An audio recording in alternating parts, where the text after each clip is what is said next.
So I've gotten quite a few messages from people asking about the white Christianity tweet, and rather than write out a response to everybody, I'm going to record this because one, my hands hurt and I don't want to write it out that many times because people have asked the question differently that I don't want to respond that many times, which I know sounds lazy, but my hands hurt and I'm not going to do it today.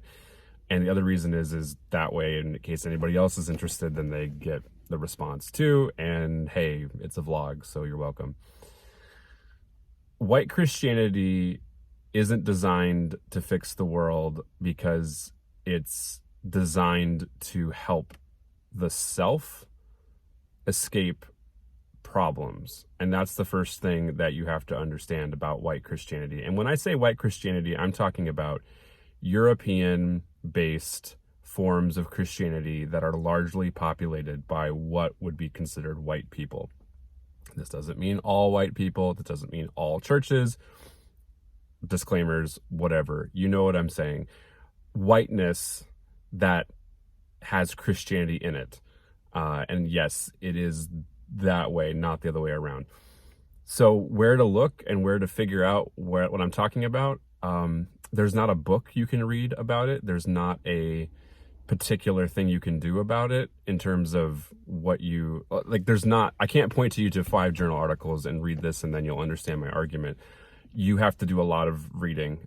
You need to look at colonialism and imperialism. You need to read about those things, the histories of that, and specifically how the church has been an arm of empire and how it has cultivated its own power and how it manifests in the way that the church has always been part of empire since the Roman Empire. And ever since then, it's had problems in terms of, liberation.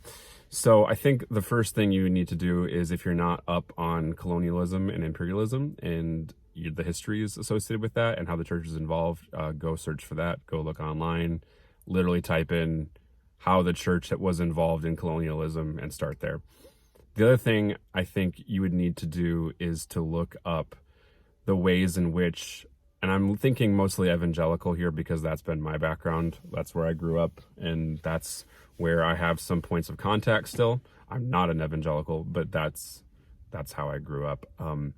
Just do a cursory search of the theology and look at what the end goal of the theology is. Is the theology actually for the flourishing of the world around the church? Or is it really about some sort of either self-preservationist or something to do with the way in which the self benefits from to escape suffering and to help with whatever you're going through?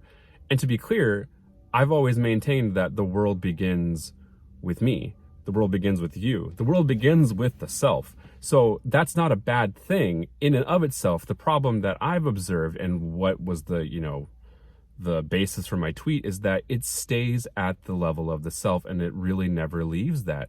Sure, there's missions. Sure, there's charity work. Sure, life gets better for some people in around, but systemic change doesn't happen. And the amount of capital that white Christianity or whiteness within Christianity could seriously start moving in a direction that would be seen as fixing problems. But it hasn't. It hasn't for hundreds of years. It hasn't for centuries, for thousands of years.